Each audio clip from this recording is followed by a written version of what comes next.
Hi, my name is Ehsan, and in this video I'm going to talk about references in research paper. And if we go through the list of the videos that I have created so far, this is video number 14. Why we are using references? If you look at any research paper, at the end of each research paper they have a portion that says references, and they are going to cite other people's work. It might be a research paper, it might be a book, a conference paper, a website, anything that they have used during writing their paper, they are going to cite that. It might be some basic knowledge about your research, or a method that you acquired from other people's work, or you want to compare your work with others. So you are going to cite other people's work. But you have to use a reference manager, and that's very essential. If you don't do that and you start to do the references manually, you are going to have a really hard time when your paper gets rejected, or if you have so many citations that you want to handle. This is just a pain. Take your time and learn how to use one of the reference managers like Mendeley, EndNote, and Zotero. So there are many videos online that they are going to teach you how to use on these. I'm going to show you how to use one of them. I'm going to use EndNote, but they are all the same. And let's go through one of the documents that I have. For instance, if you recall from the previous video, this is the introduction that we had for that imaginary example. And you see the first sentence that we are talking about vitamin D is cited by one paper, right? So let's forget about this for a second. Let me create a new document, and here I'm gonna say, let's imagine this is your sentence, right? You have talked about some basic stuff and now you want to cite it, right? So if you do it manually, you are gonna say, all right, I'm gonna look at the style that journal accept, and then I'm gonna say, if it's like this, I'm going to use a bracket, and then I'm going to go down and then say, all right, this is my reference. Now I have to put the names, right? So let's say the last name is coming first, followed by a comma, and then the first name, and then the title, and then you are going to copy paste all of these, right? Imagine if you have like 30 of these, or you are doing this for your thesis and you have like 300 of these citations. And you might say, all right, I'm going to do it. It's fine. I'm not going to learn how to use Mendeley, EndNote, or Zotero, right? But this is going to get much complicated that you can imagine. Let's say then you change the sentences. You switch the sentences, or you add a new sentence in between two references. Now you have to go and reorder all of your references manually. Take your time. If it takes a week, just take your week off, go and learn one of these three reference managers. You are gonna save a lot of your time by learning this. If I were a PI, I won't let any of my students touch any glasses in the lab until they prove that they know how to use a reference manager. I'm telling you that. All right. So this is the whole idea. So if you want to reference a work, we are going to use a reference manager. But you might say, all right, how do I can use that? I'm going to show you EndNote here, and there are many software out there that they do the same thing. So it really doesn't matter which one to use. Just stick with one. If you used it and you didn't like it, you can switch to another one. Mendeley and Zotero are free, and EndNote, has a money advance that you have to pay. But if you have a student discount, you can use that. I personally was using EndNote because I had a discount, and our university was providing that for free. So I use EndNote. But they are all the same. It really doesn't matter which one you use. So here I'm going to show you EndNote, but you can search on YouTube and find many tutorials on how to use them.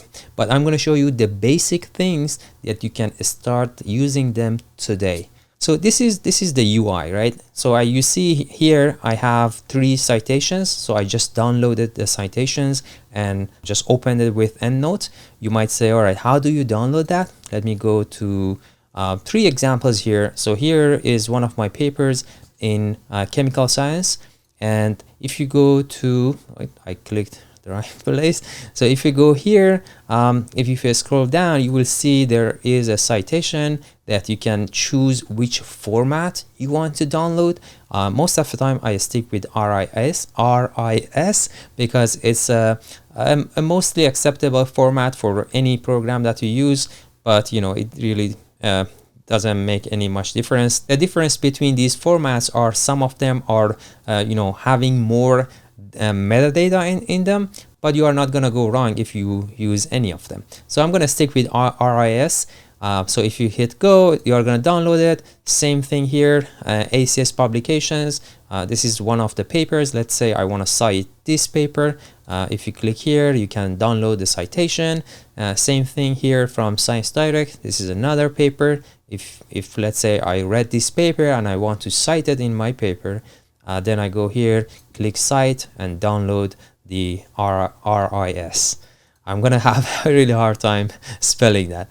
All right, so here I have all three. I just opened it in EndNote, and now you can see them here. So how do I use them? Let's say I wrote one sentence. I'm just gonna do this, and then let's say I want to cite this sentence with one of those papers, right? All you need to do, you put your cursor here, and then you go to EndNote, click the one that you want to use, and then hit this one. There is a Alt 2 shortcut for it also. So I'm just going to click here, and then immediately after you click there, you will see nothing happens because this instant format is off. So I'm going to on that. So that has to be on. So you see here that sentence has now like a reference, right? And let's say I'm gonna write my second sentence, and I'm gonna use that paper to cite it. So I'm gonna click here, and then I'm gonna write my, so this one takes a little bit of time to get cited. I don't know, something goes on in the background. So I'm gonna write my third sentence, and I'm gonna use the last one. And here, it takes a little bit of time to get updated here because my computer is slow. That's probably why. If you get impatient, I think if you click here, update citations, then it gets updated very quickly. All right. So I have 3 sentences and 3 citations. Let's say I submit my paper to one journal and it gets rejected, and that's just part of the research paper and doing any kind of research, your paper gets rejected.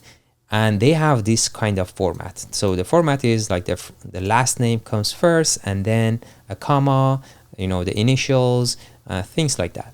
And let's say I do want to change this because now this new journal has a new format, and I don't know why all the journals do not follow just one, universal format.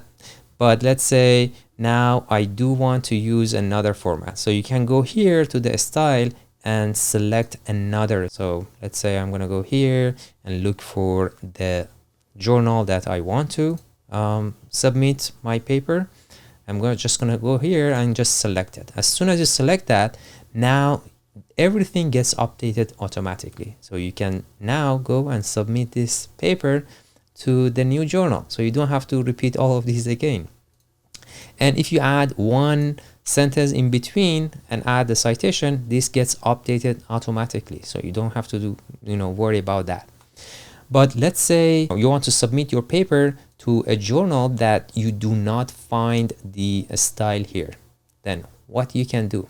So you can find the one that is the closest to it. I'm going to choose this one, and this is very close to what I have. Now you can go ahead and edit this style. So I'm going to show you that. This is going to really help you. This has helped me, and I'm not going to go to the details of how to work with EndNote. You can find many videos that show that, but this is good to know. And all the software that I said, they do have this option. So you go to the tools and then output style, and then here it says edit, and now this is the one. This is the journal or the style that I already have selected. So I'm going to say edit, And then over here, I'm gonna save as this. I don't wanna mess with the current style that I have. So I'm gonna change it to something different. I'm gonna use my name in the beginning. So I'm gonna use it capital so I can see it. And then if you go to the citation, there are some subcategory here. So just go to the template and nothing is there. So you have to go to, oh, here. You have to go here, and this template, you will see that all the types of literatures that you can cite, you might cite a book, you might cite a software, or most of the time we are going to cite a journal article. So over here, so this is showing you like how do you cite your journal article. You see here the volume is bolded, and if I go to my paper, this introduction that I wrote, the volume is also bolded. So everything that you change over there is gonna apply here. So let me go here, do a save as, because this is what I just created and my name is in the beginning. So I'm gonna put it here. All right, so I'm gonna put my name, save as, and then over here let me go to the style, and now I'm gonna select the one that I already created. So it started with E, so I'm gonna scroll down, find mine over here. This is mine. So I'm gonna say okay. Nothing has changed because I haven't done any modification over there.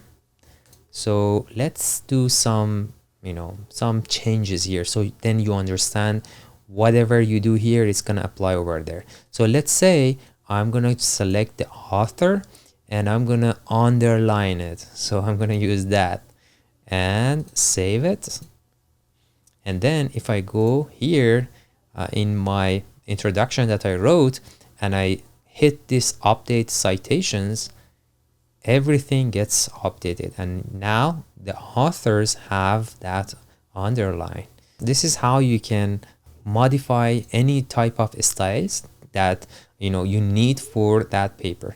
I'm pretty sure there is no journal paper that needs the author to be underlined. I just wanted to show you everything that you apply here is gonna impact your style. So let's say this is the journal, this is the style that you want, but they do not want the volume to be bolded. So you can just select it, remove the bolding. I'm going to save it again, and I'm going to go here and then update, and then bam, all these bolded volumes are gone. Now let's say that they need a DOI. I'm going to go to that's like the unique URL for each paper. So let's say I want to add that. So all you need to do, you go to this insert field, and there are many tags that you can use to put over here. So you do not even need to memorize these. So you go here, you select DOI. Now I have the DOI after the year. So I'm going to save this again.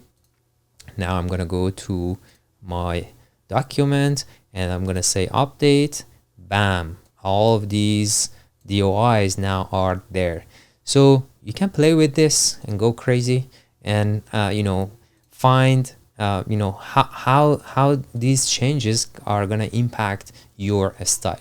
But this is just for some journals, they might recommend to send this citations in a specific format, and you don't find it in their style, so you can create your own.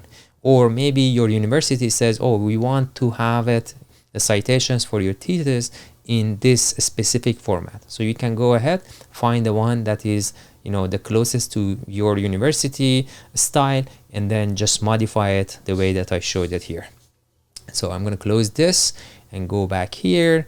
This is, I think, enough information for you to get started. And just a few tips about references. Do not include too many references, and if you know which journal you are going to submit your paper to, go and read, the last couple of papers that they have published, or just skim the references and see how many references they have cited in their published papers. So that gives you an idea how many you need to cite. Another tip is, I would say, stick to this rule of thumb. 70% of your references should be within the past 3 years. Otherwise, the editor or the reviewers of your paper might say this person hasn't read all the researches that have been done on this topic recently. So I would say stick to that 70% last 3 years. And you must follow the journal's guideline for citations. If you don't, they will assume that you have submitted your paper to another journal and they rejected your paper, and now you are sending them the paper because the style of your references are not what they said it should be. Be very careful with this and just follow the journal's guideline for citations. Make sure it follows exactly the same. And the last tip is try to avoid self-citations as much as you can. I don't say do not self-cite. Sometimes it is necessary. You have done something and it's related to the work that you have done in the past. But if you use a lot of your own papers as the citations, you are trying to game the system because you want to try to increase your index, things like that. And that's just a red flag for the editor. So just keep that in mind when you do, references in your paper. And that's it for this video. In the next video, I'm going to show you how to write a very clear and concise abstract for your research paper. See you in the next one.